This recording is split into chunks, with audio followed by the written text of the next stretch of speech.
Assalamualaikum warahmatullahi wabarakatuh. Perkenalkan, nama saya Anissa Putri dari Prodi Sistem Informasi Angkatan tahun 2020 kelas 3I. Baiklah, di sini saya akan menjelaskan tentang rancangan sistem informasi pada Jeko, Donut and Coffee untuk menyelesaikan ujian akhir semester mata kuliah analisa dan perancangan sistem informasi dengan dosen pembimbing Muhammad Lutfi Hamzah. Baiklah, di sini saya akan menjelaskan use case diagram terlebih dahulu. Di sini kita bisa melihat di sini merupakan use case diagram dari sistem produksi dan penjualan Jeko dan Donut. Jeko Coffee and Donut. Maaf. Baiklah, di sini kita bisa melihat bahwa terdapat 5 aktor.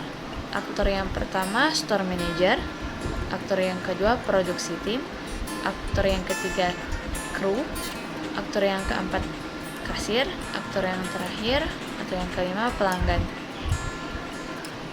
Baiklah, di sini kita bisa melihat dari awal bahwa use case pertama yaitu ada di aktor store manager, di mana store manager membeli bahan baku lalu menyediakan bahan baku.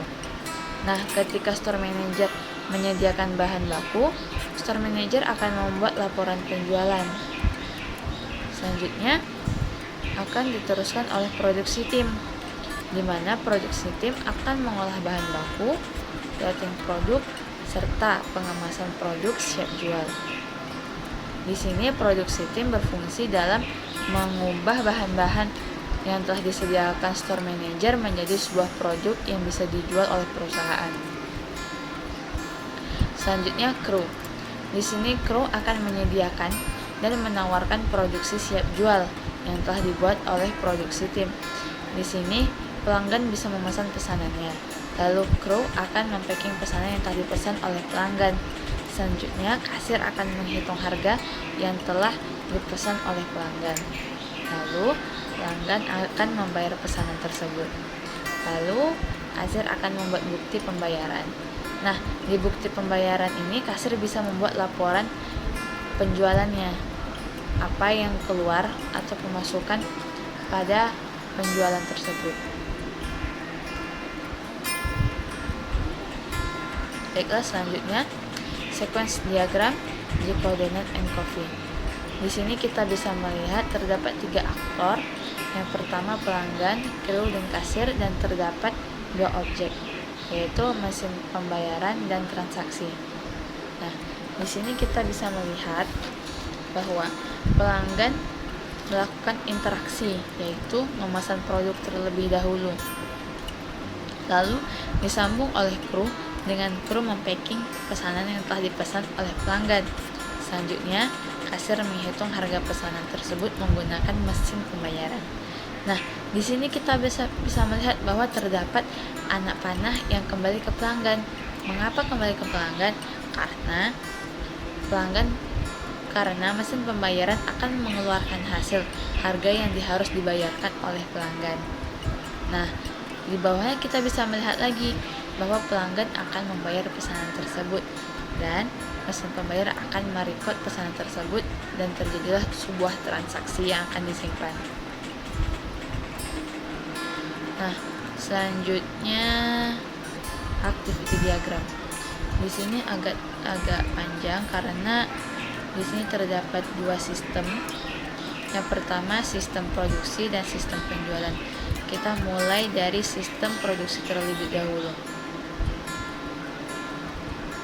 Di sini kita bisa melihat bahwa sistem produksi dimulai dari store manager terlebih dahulu.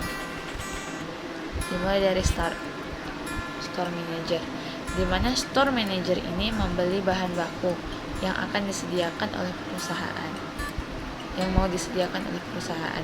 Store manager ini akan menyediakan bahan baku lalu membuat laporan barang. Nah, di sini store manager bertanggung jawab dalam melakukan pembuatan laporan yang akan dimasukkan ke pemasukan. Selanjutnya, bahan yang telah disediakan oleh store manager akan dibuat oleh produksi tim. Nah, di sini produksi mempunyai tugas yaitu membuat suatu produk, lalu mempelajari produk, lalu pengemasan. Nah, di sini produksi tim bertanggung jawab mengolah bahan baku yang telah disediakan oleh store manager menjadi produk yang akan dijual oleh perusahaan. Nah, selanjutnya produk yang telah dikemas akan diserahkan kepada kru, di mana kru akan menyusun produk-produk tersebut di kaca etalase. Apa itu kaca etalase? Kaca etalase itu kayak kaca di mana kaca tersebut bisa dilihat oleh pelanggan. Nah, di situ para kru bisa menawarkan produk kepada pelanggan. Selanjutnya, pelanggan bisa memilih pesanan atau produk yang dia mau. Lalu, pelanggan memesan pesanan. Nah, di sini terdapat relasi apakah yang diorder ada di kaca etalase.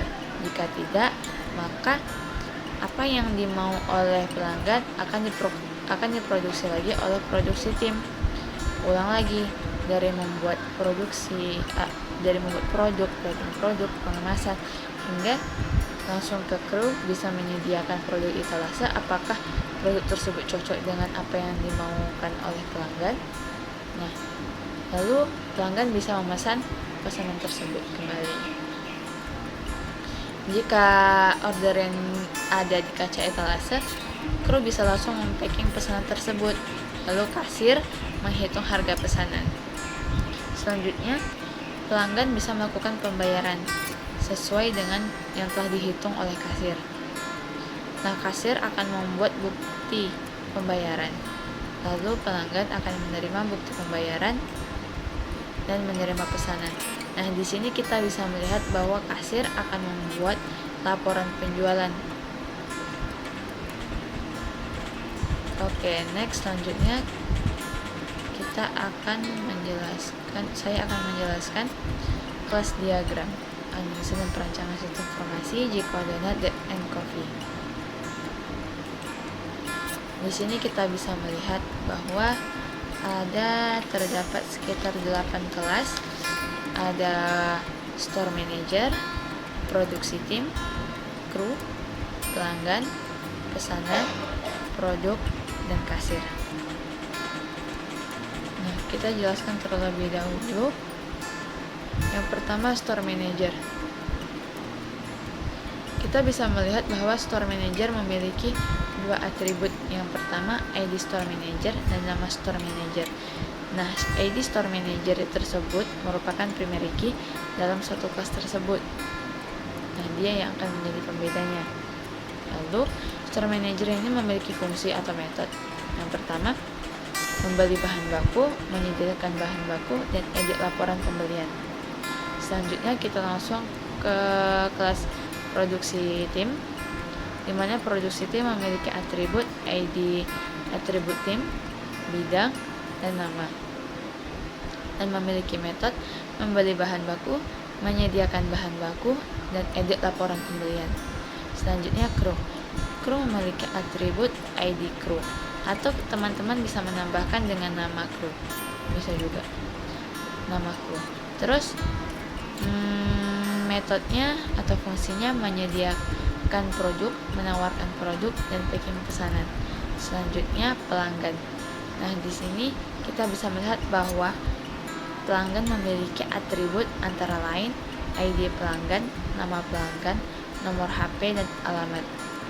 Dan pelanggan memiliki fungsi atau metode memesan produk, membayar pesanan. Nah, selanjutnya yakni kelas pesanan.